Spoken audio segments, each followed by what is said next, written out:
মূলত সিয়াম হলো সকল পাপাচার থেকে নিজেকে বিরত রাখার নাম। তবে এখানে কোরআন কেন একেবারে ফলো আপ করে বলা হলো যে তোমরা পানাহার থেকে বিরত থাকবে? তোমরা কি করবে? পানাহার থেকে বিরত থাকবে। কোরআন বলছে যে অকুলু ওয়াশরাবু হাত্তা ইয়াতাবায়্যানা লাকুমুল খায়তুল আবিয়াদু মিনাল খায়তিল আসওয়াদি মিনাল ফাজর। এখানে একটা স্পষ্ট উল্লেখ করা হয়েছে যে তোমরা খাবার থেকে বিরত থাকবে এবং পান করা থেকে বিরত থাকবে। আর এটা থাকবে সোহবে সাদেক থেকে রাত পর্যন্ত, সূর্য অস্তমিত যায় এই পর্যন্ত। তো কোরআন কিন্তু ডাইরেক্ট বলেছে পানাহার থেকে বিরত থাকার কথা। এখন আপনাদের কাছে কথা হলো, পানাহারটা না করলে একটা মানুষের শরীরের কোষগুলো দুর্বল হয়ে যায়। যখন মানুষের শরীরের কোষ দুর্বল হয় তখন ওই মানুষটি পাপ কাজে অনুৎসাহিত থাকে, পাপ কাজের প্রেরণা কমে যায়। কথা বুঝতে পেরেছেন? এজন্য মানুষদেরকে পাপ থেকে ফিরানোর একটা মাধ্যম হলো পানাহার থেকে বিরত থাকা, খানা খাদ্য গ্রহণ না করা। এজন্য খানা খাদ্য গ্রহণের ব্যাপারে নিষেধাজ্ঞা দেওয়া হয়েছে গুরুত্ব সহকারে। মূল উদ্দেশ্য হলো পাপ থেকে বিরত থাকা। মূল উদ্দেশ্য কি? পাপ থেকে বিরত থাকা। সিয়ামের মূল উদ্দেশ্যই পাপ কাজ থেকে বিরত থাকা। এইটা আমরা আল্লাহ নবী সাল্লাল্লাহু আলাইহি ওয়াসাল্লামের একটি হাদিস থেকে পাই, বুখারীর হাদিস। আবু হুরায়রা রাদিয়াল্লাহু তাআলা আনহু বলছেন, যে ব্যক্তি মাল্লাম ইয়াদা কওলা জুর, যে কোনো ব্যক্তি ওয়াল আমাল বিহি, যে কোনো ব্যক্তি অশালীন কথা, মন্দ আমল, খারাপ আমল থেকে যে ব্যক্তি নিজেকে বাঁচাতে পারলো না, যে ব্যক্তি নিজেকে বাঁচাতে পারলো না, এই লোকটার পানাহার থেকে বিরত থাকাতে কোনো লাভ নাই। তার জন্য এটা সিয়াম হলো না। সে শুধুমাত্র পানাহার থেকে বিরত থেকেছে, তার সিয়াম হয়নি। তাহলে বোঝা গেল পানাহার থেকে বিরত থাকাটা মূল উদ্দেশ্য নয়। উদ্দেশ্য কি? পাপ কাজ থেকে বিরত থাকা। পাপ কাজ থেকে বিরত থাকাটাই মূল উদ্দেশ্য। আর এই উদ্দেশ্যকে বাস্তবায়ন যদি আমরা করতে যাই তাহলে আমাদেরকে পানাহার বর্জন করতে হবে। পানাহার বর্জন করলে শরীর দুর্বল হয়ে যায়, মানুষের পাপ কাজের চাহিদা কমে যায়। ঠিক আছে? যেমন আল্লাহ নবী সাল্লাল্লাহু আলাইহি ওয়াসাল্লাম বলেছেন, ইয়া আইয়ুহাস শাবাব, হে যুবকেরা, তোমরা বিয়ে করো যদি তোমার সামর্থ্য থাকে। আর যদি তুমি সামর্থ্যবান না হও তাহলে তুমি সিয়াম পালন করো।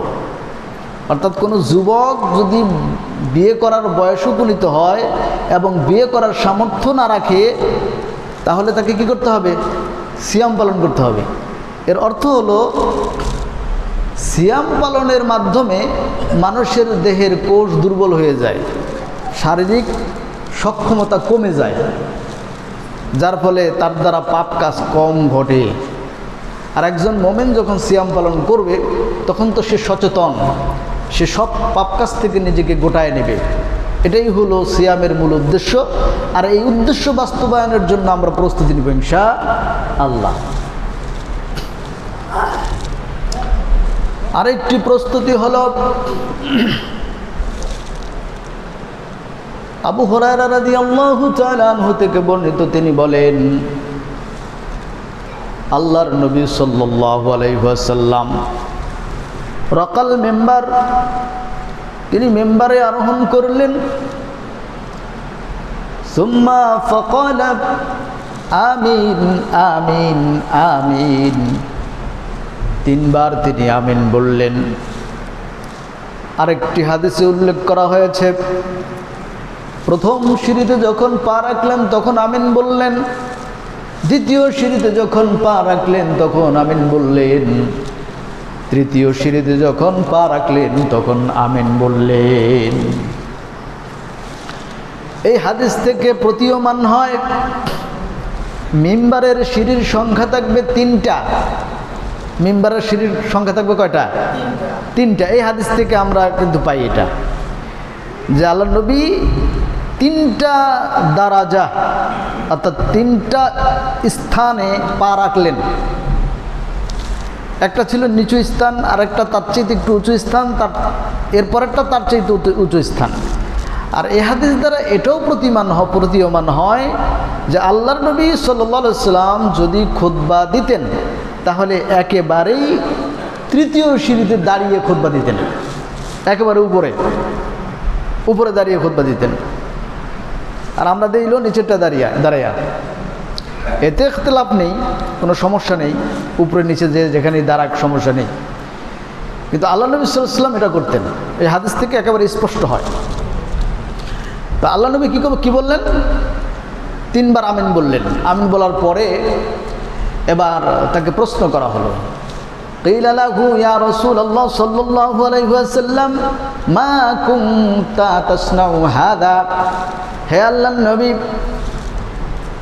আজকে যেই কাজটি আপনি করলেন, 3বার আমিন বললেন, এই কাজটি আগে আপনার থেকে কখনো দেখি নাই, এরকমটা তো আগে কখনো করেননি। আল্লাহর নবী সাল্লাল্লাহু আলাইহি ওয়াসাল্লাম বলেন, ফাকালা ক্বালা লি জিবরাইল আলাইহিস সালাম।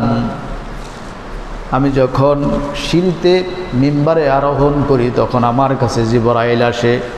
জিবরাইল এসে আমাকে বললেন, হে ইয়া রাসূলুল্লাহ, মার রাগিবা আনফু, ধ্বংস হোক ওই ব্যক্তি, ধুলায় মলিন হোক তার নাক, অর্থাৎ সে অপমানিত হোক, ওই ব্যক্তি অপমানিত হোক।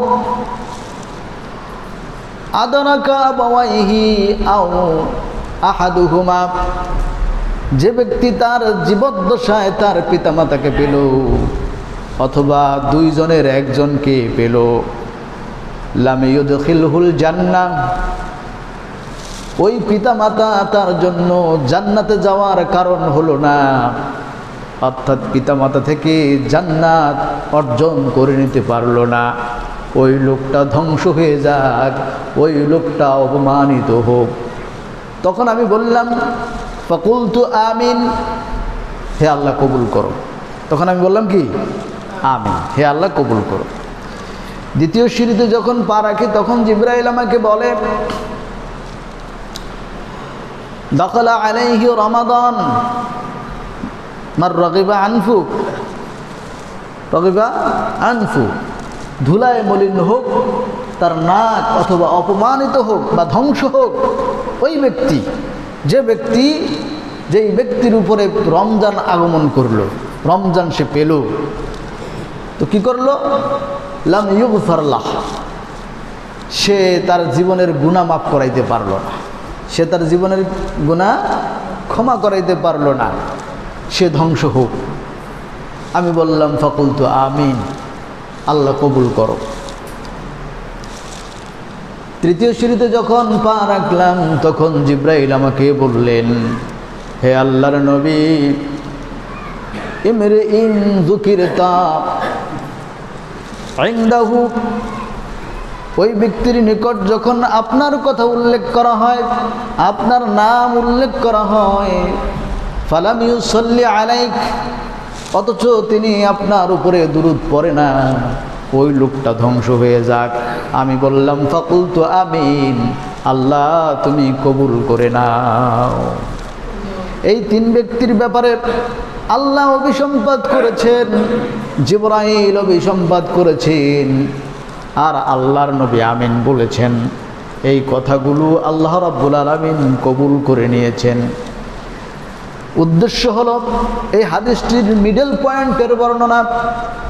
রমজান পাওয়ার পরে যে ব্যক্তি তার জীবনের গুনাহকে ক্ষমা করাইতে পারলো না, ওই লোকটা ধ্বংস হয়ে যাবে, ওই লোকটা ধ্বংস হবে, এতে কোনো বিন্দুমাত্র সন্দেহ নাই, ধ্বংস হয়েই যাবে, অপমানিত হবেই হবে, দুনিয়াতেও হবে, আখিরাতেও হবে।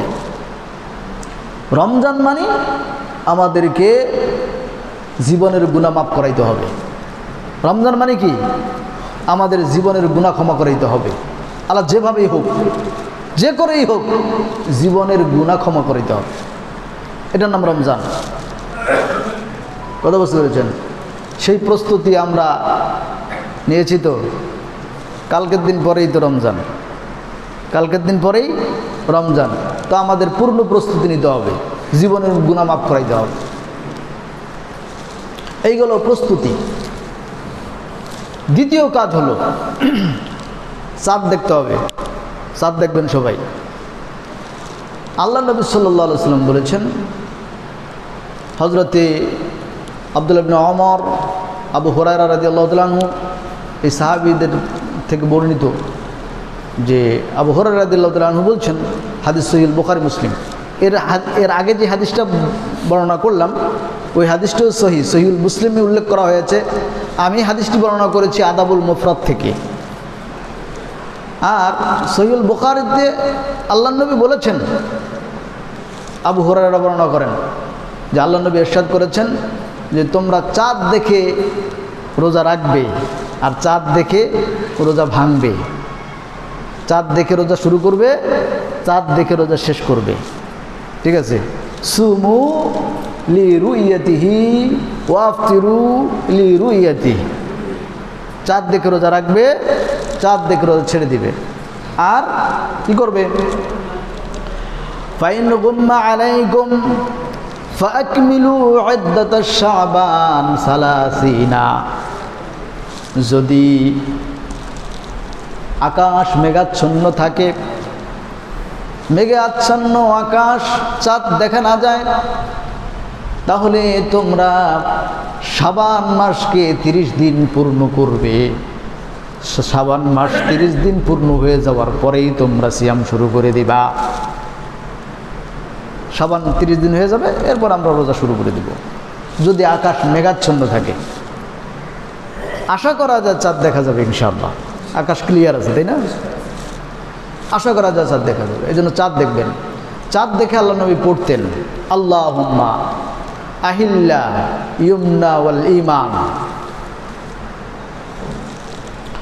ওয়াস সালামাতি ওয়াল ইসলাম রব্বি ওয়া রাব্বুকাল্লাহ। আল্লাহ নবী এই দোয়াটি চাঁদ দেখে পড়তেন। সম্মানিত হাজিরিন, চাঁদ দেখে, চাঁদ দেখার মধ্যে সওয়াব আছে, নেকি আছে। চাঁদ দেখবেন। আল্লাহ নবী সাল্লাল্লাহু আলাইহি ওয়াসাল্লামের ব্যাপারে হযরত আয়েশা সিদ্দিকা, উম্মে সালামা রাদিয়াল্লাহু তাআলা আনহা, বিভিন্ন তার স্ত্রীগণ বলতেন যে আল্লাহ নবী সাল্লাল্লাহু আলাইহি ওয়াসাল্লাম শাবান মাস সম্পর্কে এত সতর্ক থাকতেন, খুব সতর্ক থাকতেন। তিনি চাঁদের ব্যাপারে খুব সতর্ক থাকতেন। কথা বুঝতে পেরেছেন? শাবান মাসে যদি চাঁদ একদিন আগে উঠে যায়, পরে উঠে যায়, এজন্য খুব সতর্কতা অবলম্বন করতেন শাবান মাসের শেষ দিক দিয়ে। কবে চাঁদ ওঠে, কবে অমাবস্যা লাগে, কখন চাঁদ ক্ষয় হলো, শেষ হলো কখন, এই খোঁজ খবরগুলো আল্লাহ নবী রাখতেন। এগুলো আমাদের রাখা দরকার আছে কি নাই? কথা বলেন। এটা রাখা দরকার আছে। এই গণনা ঠিক রাখা আমাদের জন্য ফরজে কিফায়া। ফরজে কি? কিফায়া। গোটা জাতি যদি ভুলে যায় তাহলে সবাই গুনাহগার হবে। কথা বুঝেন নাই? কেউ কইতে পারে না চাঁদ কবে উঠছে, হ্যাঁ, চাঁদ কবে ক্ষয় গেছে, কেউ কইতে পারে না। তো টোটাল জাতিরা গুনাহগার হবে। এজন্য চাঁদ দেখা কিছু লোকের উপরে কি ফরজ, কিছু লোকের উপরে। এজন্য মুসলিম অধ্যাসিত সকল জায়গাতেই, সকল দেশেই চাঁদ দেখার কমিটি আছে না নাই? হ্যাঁ, চাঁদ দেখার কমিটি আছে। কেন? এই ফরজ ঠিক রাখার জন্য চাঁদ দেখতে হবে। হজের মৌসুম ঠিক রাখার জন্য চাঁদ দেখতে হবে। কোরআন বলছে, কোরআন কি বলছে? ইয়াসআলুনাকা আনিল আহিল্লা, হে নবী আপনাকে চাঁদ সম্পর্কে তারা প্রশ্ন করে, আপনি বলে দেন কুল হিয়া মাওয়াকিতু লিন-নাসি ওয়াল হজ। এই চাঁদ আমি মানুষের গণনার জন্য আকাশে সৃষ্টি করেছি, ফিট করেছি। এটা একটা ঝুলন্ত ক্যালেন্ডার। এটা দিয়ে মানুষ মাস গণনা করবে। মাস এজন্য গণনা করবে যেন হজ্জের মৌসুমটাকে ঠিক করতে পারে। সুবহানাল্লাহ। হজ্জের মৌসুম ঠিক রাখতে পারে।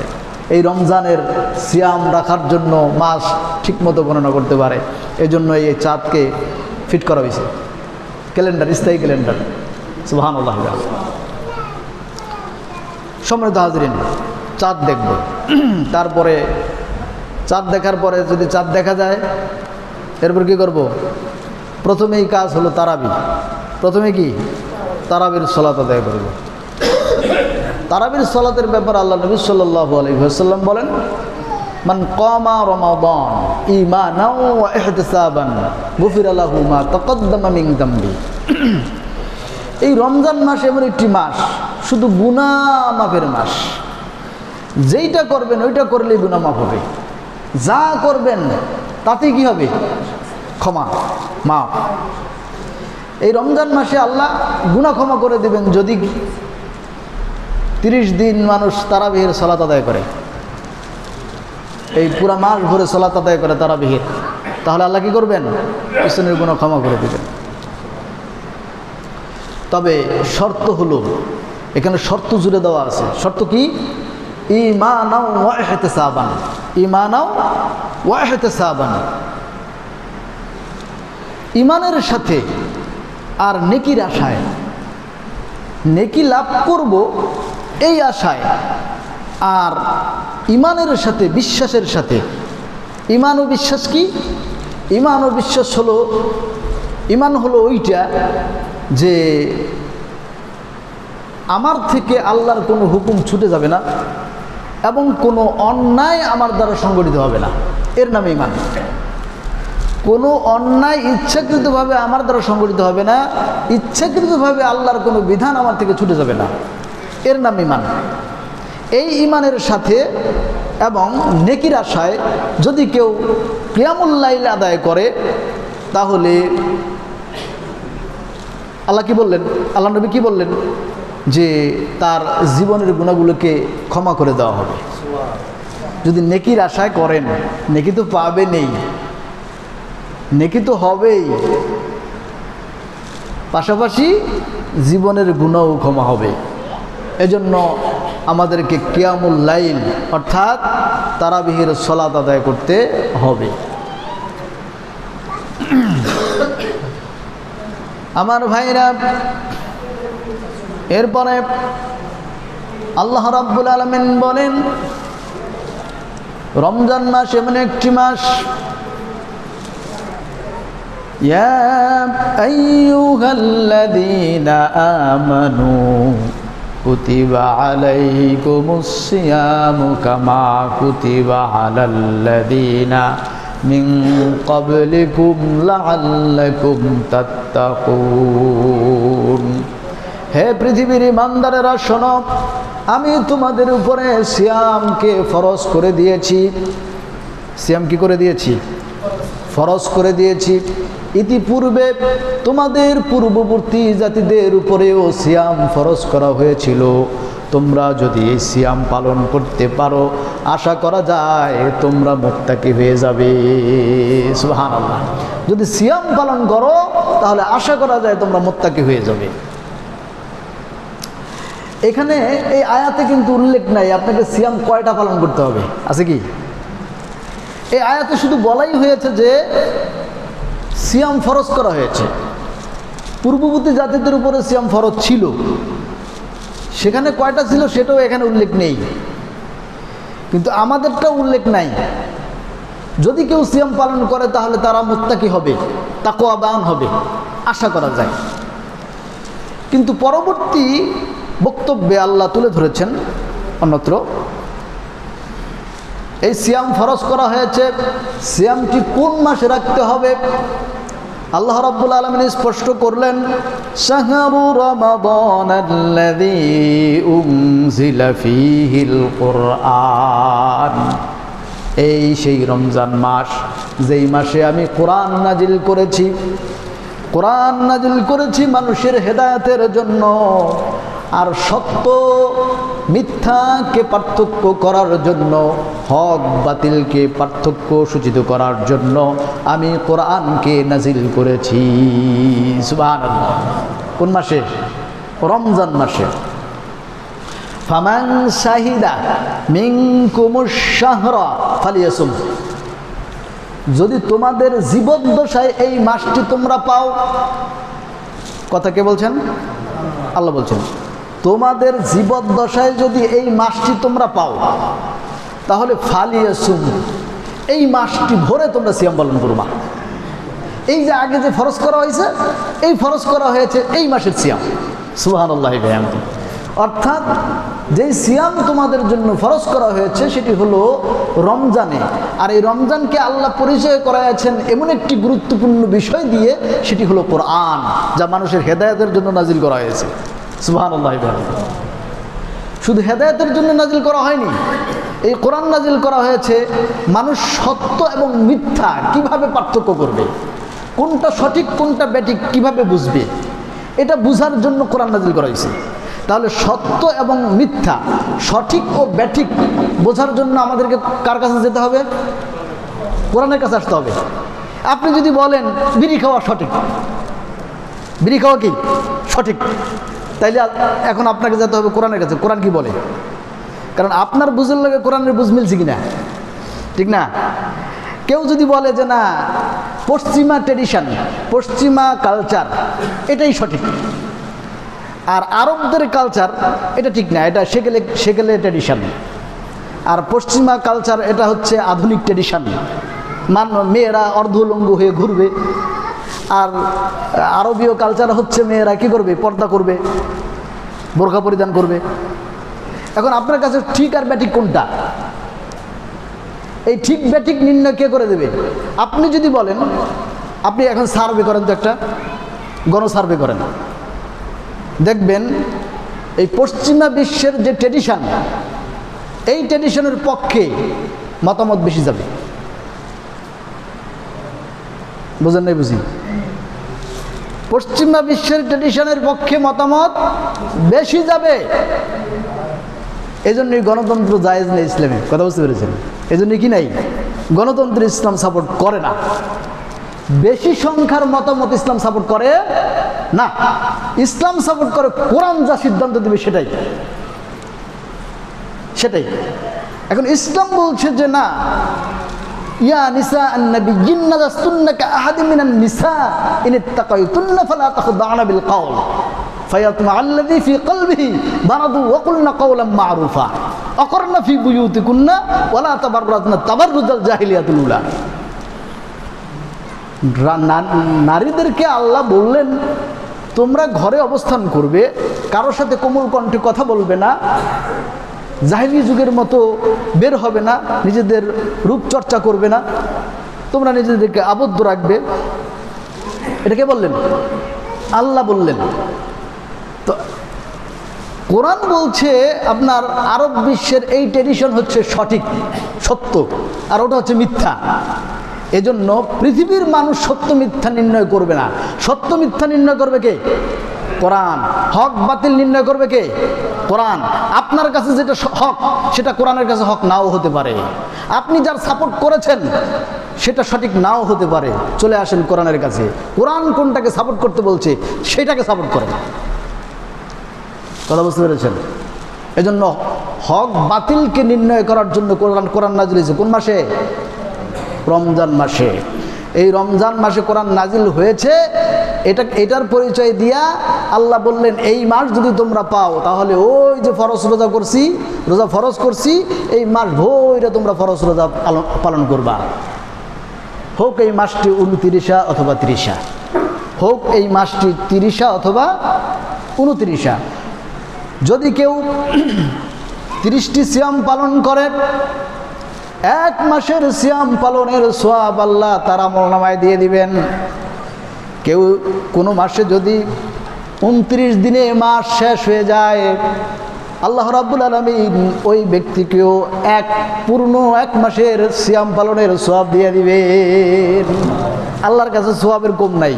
ও আপনি এই কথা বলবেন, একটা রোজা কমে গেল, একটা রোজা পাইলাম না, এত ভক্তি দেখায় লাভ নেই।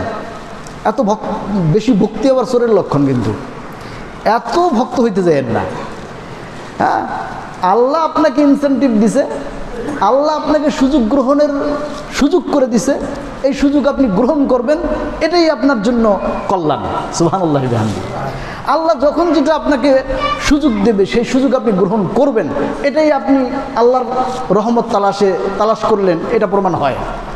আর যদি আপনি মনক্ষুণ্ণ হন, একটা রোজা হইল না, সব বুঝি কমে গেল, আরে আল্লাহর খাজানায় কম নাই, তার মানে আপনি আল্লাহর সিদ্ধান্তে কি হইতে পারেন নাই, খুশি হইতে পারেন নাই। আল্লাহ যখন যে সুযোগ দিবে সেই সুযোগ গ্রহণ করার নামও কি? আল্লাহর রহমত অন্বেষণ করা। সুবহানাল্লাহ বিহামদিহি। এজন্য কেউ আফসোস করবেন না, খুশিই থাকবেন। 29টা হইলেও খুশি থাকবেন, 30টা হইলেও খুশি থাকবেন। ঠিক আছে তো? এই কথা কেউ বলবেন না যে আরে একটা পাইলাম না, সব বুঝে একটা কমে গেল, এই চিন্তা করবেন না। আল্লাহ মাস দিয়েছেন, কখনো 30টা, কখনো 29টা। 29টা হলেও আপনি এক মাসের সিয়াম পালনের সওয়াব পাবেন, 30টা হলেও আপনি এক মাসের সিয়াম পালনের সওয়াব পেয়ে যাবেন। সুবহানাল্লাহ। সম্মানিত হাজিরিন, এরপরে আমরা এই সিয়াম পালনের মাধ্যমে কি হবে? আমরা সিয়াম রাখার জন্য প্রস্তুতি নিয়েছি, সিয়াম আমাদের রাখতে হবে, এটা আমাদের জন্য আল্লাহ ফরজ করে দিয়েছেন। আর এই সিয়াম পালন করলে কি হবে? আল্লাহ নবী সাল্লাল্লাহু আলাইহি ওয়াসাল্লাম বলছেন, মান সামা রমাদান ঈমানাও ওয়া ইহতিসাবান গুফিরা লাহু মা তাকাদ্দামা মিন যামবি। আবু হুরায়রা রাদিয়াল্লাহু তাআলা থেকে বর্ণিত সহিহ বুখারী মুসলিমের হাদিস। আল্লাহ নবী বলছেন, কোনো ব্যক্তি যদি ঈমান এবং নেকির আশায় এই সিয়াম পালন করে, তাহলে এই লোকের পিছনের গুনাহগুলোকে আল্লাহ ক্ষমা করে দিবেন। ঈমান এবং ইহতিসাবান এমন একটি শর্ত, যেটা আমি সংজ্ঞায় বললাম, আমাদেরকে সিয়াম পালন করতে হবে এমনভাবে সব পাপাচার থেকে নিজেদেরকে গোটায় নিতে হবে। কোনো পাপ কাজের সাথে শামিল থাকা যাবে না, কোনো অন্যায় কাজ করা যাবে না। যদি কোনো ব্যক্তি পাপ কাজে লিপ্ত হয়, আল্লাহর নবী সাল্লাল্লাহু আলাইহি ওয়াসাল্লাম বলেন, কোনো ব্যক্তি জেনায় লিপ্ত হয়েছে, যখন সে জেনা করে তখন তার ঈমান থাকে না। কোনো ব্যক্তি দাড়ি কামাইছে, একটা পাপ কাজ করলো, এই পাপ কাজটা যখনই করলো তার ঈমান চলে গেল, ঈমান নাই। কোনো ব্যক্তি সুদ খাচ্ছে, সুদে টাকা লাগালো, সুদ গ্রহণ করলো, ওই লোকের ঈমান নাই, ঈমান চলে গেল। কোনো ব্যক্তি মানুষকে ধোঁকা দিল, তার ঈমান নাই, ঈমান চলে গেল। আল্লাহর নবী বুঝাইতে চাইলেন, কোনো ব্যক্তি যদি কোনো পাপে লিপ্ত হয়ে যায়, পাপটি যখন সে সংগঠিত করে, সাথে সাথে তার ঈমান চলে যায়, তখন আর ঈমান থাকে না। এজন্য কোনো ব্যক্তি যদি সিয়াম রেখে কোনো পাপে লিপ্ত হয়, সিয়ামরত অবস্থায় যদি কোনো ব্যক্তি পাপে লিপ্ত হয়, তাহলে বুঝতে হবে তার ঈমান নাই। যদি তার ঈমানই না থাকে, আল্লাহর নবী এখানে শর্ত জুড়ে দিলেন, মান সামা রমাদান ঈমানাও ওয়া ইহতিসাবান। ঈমানের সাথে যদি কেউ সিয়াম পালন করে, ঈমানের সাথে সিয়াম পালন করার অর্থই হলো সব পাপ থেকে নিজেকে গোটায় নিতে হবে, কোনো পাপই করা যাবে না। কথা বলতে পেরেছেন? খাদ্যে ভেজাল দেওয়া যাবে না, ওজনে কম দেওয়া যাবে না, মানুষকে ঠকানো যাবে না, সুদ খাওয়া যাবে না, ঘুষ দেওয়া যাবে না, কোনো মানুষের হক নষ্ট করা যাবে না, জেনায় লিপ্ত হওয়া যাবে না, রোজা রেখে গার্লফ্রেন্ডের সাথে কথা বলা যাবে না। হ্যাঁ, গার্লফ্রেন্ড আছে আবার, হ্যাঁ রোজাও রাখে, আবার গার্লফ্রেন্ডও রোজা রাখে, আবার খোঁজও লয় যে রোজা রাখছো নি, নামাজ পড়ছো নি, খবর লয়। বলেন তো এটা কি? হ্যাঁ, এটা পাপ, এটা একটা জেনার পাপ। যে পাপটা আমাদের সমাজে অহরহ হচ্ছে, অহরহ। আর এটা করে ও রোজা রাখছে, রোজা রাখে আবার এটাও করে। তো এই পাপগুলো করে, আল্লাহ নবী এই জন্য শর্তটা জুড়ে দিয়েছেন যে ঈমানের সাথে করতে হবে সিয়াম, তাহলেই জীবনের গুনাহ মাফ হবে। কথা বুঝতে পেরেছেন? আর নেকির আশা থাকতে হবে। সমৃদ্ধ হাজিরিন, তো আমরা প্রস্তুত তো যে ইমানের সাথে আমরা সিয়াম পালন করবো? রাজি আছেন না ইনশাল্লাহ? এরপরে সর্বশেষ কথা, সিয়াম পালন করার পরে তো আমাদের ইফতার করতে হবে নাকি? ইফতার তো করতে হবে। তো ইফতার করব বিসমিল্লাহ বলি, ঠিক আছে? আমরা একটা দোয়া পড়তাম না আগে? কে কে কইতে পারেন কোন? তো কে কে বল পারেন? আল্লাহুম্মা লাকা সুমতু রিজকা ওয়া আফতারতু। হ্যাঁ, এই দোয়াটা এরকমই। এটা আবু দাউদের বর্ণনা, কিন্তু হাদিসটা জয়ীফ। তবে আপনারা যদি পড়তে পারেন, সমস্যা নেই, আমি নিষেধ করি না। তবে ইফতার শুরু করবেন বিসমিল্লাহ পড়ে। ইফতার কি দিয়ে শুরু করবেন? বিসমিল্লাহ বলে শুরু করবেন। পানি পান করবেন না, খেজুর দিয়ে হোক, সাদা পানি দিয়ে হোক। ইফতার করার পরে আমরা ইফতারের শেষে একটা দোয়া পড়ব। এই হ্যাঁ, হাদিসটা জয়ীফ, তবে সওয়াব গুনার কথা আমি এখানে বলবো না, যেহেতু হাদিসটা জয়ীফ। ওইটা না বর্জন করাই ভালো, যদি পড়তে পারেন। এখন কথা হলো, যেটা সুন্নাহ এবং সহিহ রিওয়ায়াত দ্বারা প্রমাণিত, সেটি হচ্ছে আল্লাহ নবী পড়তেন ইফতার করার পরে দোয়াটা পড়তেন, যাহাবাজ জামাউ আবতাল্লাতিল উরুক ওয়াসাবাতাল আজরু ইনশাআল্লাহ। এই দোয়াটা পড়তেন। অর্থাৎ এর অর্থ হলো, যাহাবাজ জামাউ, আমার পিপাসা দূরীভূত হয়েছে। হ্যাঁ, অবতাল্লাতিল উরুক, শিরা উপশিরা কার্য সক্ষম হয়েছে। কথা বুঝতে পেরেছেন? এরপরে ওয়াসাবাতাল আজরু ইনশাআল্লাহ, আল্লাহ চাহে তো এর প্রতিদান সাব্যস্ত হয়েছে। সুবহানাল্লাহ। সুন্দর একটি দোয়া না? এটা সহিহ হাদিস দ্বারা প্রমাণিত।